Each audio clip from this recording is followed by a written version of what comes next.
एरेडागड़ महाप्रभुंकर घोषयात्रा उपलक्षे आम जय जगन्नाथ फाउंडेशन तरफ एक विराट सेवा कार्य हो जाइए। सेवा कार्य श्रद्धालु मानक पई सर्बत बंटन एवं चारा बंटन कार्यक्रम करा जाइछि। आम समाज को वृक्ष उपरे एक सुंदर वार्ताटी गोटे गछ कोटे जीवन उद्देश्य चारा बंटन करागला। लक्षे लक्षे श्रद्धालु मानक आश्वस्ति पई सर्बत बंटन कार्यक्रम मध्य होइतिला। असहायक मुहरे हस फुटाइबा पई एवं समाज पई उत्तम वार्ता बांटिबा पई जय जगन्नाथ फाउंडेशन रो मूल लक्ष्य। महाप्रभु जगन्नाथंकर घोषयात्रा देखिबाकू बहुत दूर दूरांतरु भक्त माने धाई आसिथिले। मानव सेवा ही माधव सेवा उद्देश्य रे जय जगन्नाथ फाउंडेशन रो जो कार्यक्रम करथिले सेथिरे लक्षे लक्षे श्रद्धालु खुशी अनुभव करथिले। ଏହି ଅବସରରେ ଫାଉଣ୍ଡେସନର ସଭାପତି ସରୋଜିନୀ ପ୍ରଧାନ ଆଗାମୀ ଦିନରେ ଏହି କାର୍ଯ୍ୟକ୍ରମ କିପରି ଓ କେମିତି ଉନ୍ନତ ଧରଣର ହୋଇପାରିବ ସେହି ଉଦ୍ଦେଶ୍ୟରେ ବାର୍ତ୍ତା ଦେଇଛନ୍ତି।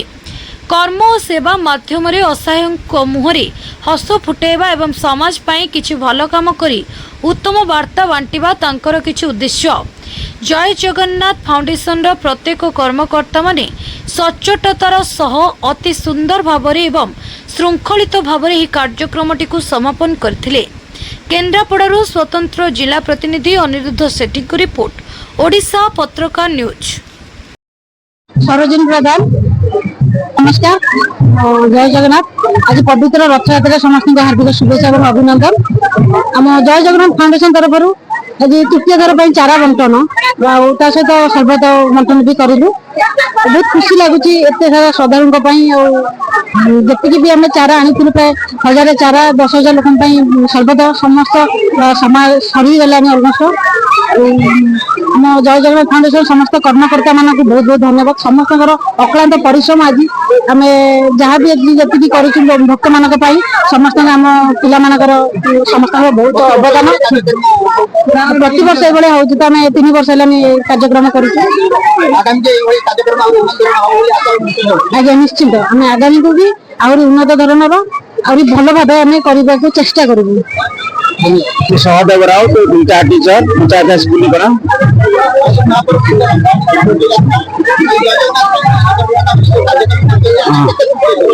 बहुत खुशी ये कार्यक्रम द्वारा लोक बहुत उपकृत हे एवं जगन्नाथ समस्त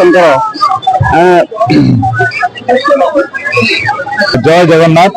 प्रथम मु धन्यवाद देवी जय जगन्नाथ फाउंडेशन कर्मकर्ता मान जो माने गोटे सुंदर भव्य कार्यक्रम करछंती। जलचक्र एवं चारा रोपण फल चारा मान बंटन करछंती। गोटे राजनगर अंचल को सबुज सुंदर करने प्रयास जारी रही एवं परिवेश प्रति से निश्चित भाव में सचेतन अच्छा। तेणु आज महाप्रभु घोषयात्रा आज आम या माध्यम समस्त कहवाई चाहूँ जे रथरे अच्छा महाप्रभु जगन्नाथ आशीर्वाद कर समस्त को राजनगर जय जगन्नाथ फाउंडेशन को आशीर्वाद करूँ। ये संगठन आहरी आग को जाऊ और सर्वोपरि साधारण जनता जो मैंने तल स्तर में अच्छा से सहयोग जारी रखु और राजन अंचल गोटे सबुज बड़ तैयारी हो जय जगन्नाथ फाउंडेशन माध्यम।